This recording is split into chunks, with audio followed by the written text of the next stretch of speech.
খুব প্রিয় দর্শক, আজকে আপনাদের মাঝে যে মন্ত্রটা নিয়ে আসলাম, এটা দ্বারা যে কোনো রাশির হাত চলবে। যে কোনো রাশির হাত চালাতে পারবেন। যে কোনো হাত, ডান হাত বা বাম হাত। মাত্র 3 বার পড়বেন। তিনবার এক নিঃশ্বাসে 3 বার পরে হাতে ফু দিবেন। ফু দিয়ে আস্তে আস্তে রাখবেন। কিছুক্ষণের ভিতরে হাত চলা শুরু করবে। মন্ত্রটি ভালো করে দেখে নেন। বিসমিল্লাহির রহমানির রহিম। ধর্মচালী কর্মচালী সাতানি পর্বতচালী কুম্ভীরের পৃষ্ঠে বর্ণজল চল মন্ত্র চল, যেথায় জিনিস আছে সেথায় চল, জিনিস যদি না থাকে ডানে বামে চল, দোহাই খাতুনের দোহাই। এইটুকু মন্ত্র এইটুকু পড়লেই হবে। মন্ত্রটা খুবই ছোট মন্ত্র, আপনারা ভালো করে আবার দেখে নেন। বিসমিল্লাহির রহমানির রহিম। ধর্মচালী কর্মচালী সাতানি পর্বতচালী কুম্ভীরের পৃষ্ঠে বর্মজল চল মন্ত্র চল, যেথায় জিনিস আছে সেথায় চল, জিনিস যদি না থাকে ডানে বামে চল, দোহাই খাতুনের দোহাই। আবারও বলে দিচ্ছি, বিসমিল্লাহির রহমানির রহিম।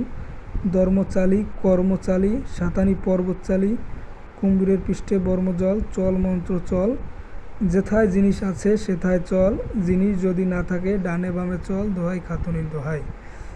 এই মন্ত্র 3 বার পরে 3টি ফু দিয়ে ডান বা বাম হাতে দেওয়ার পর চোখ বন্ধ করে আস্তে হালকাভাবে মাটিতে হাত রেখে দিলে আস্তে আস্তে টানা শুরু করবে।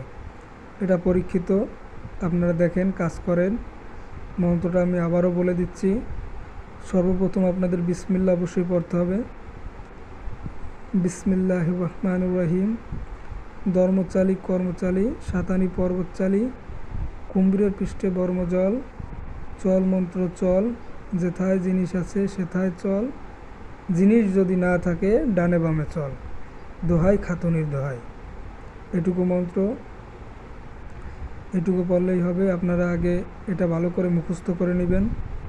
মুখস্থ করার পরে যে কোনো রাশি, বিশেষ করে তুলো রাশির হাতে প্রয়োগ করলে এটা সাথে সাথে চলবে।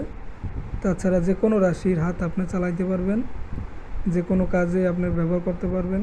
যেমন তাবিজ, যদি কারো ঘরে তাবিজ থাকে অথবা জমিতে, তাহলে সেটা আপনি উঠাতে পারবেন এর মাধ্যমে। অথবা যদি গুপ্তধন থাকে কোথাও, সেটা উল্লেখ করতে হবে যে এই জমির নাম নিয়ে, যে এই জমির অমুক মালিকের গুপ্তধন থাকলে সেথায় চল।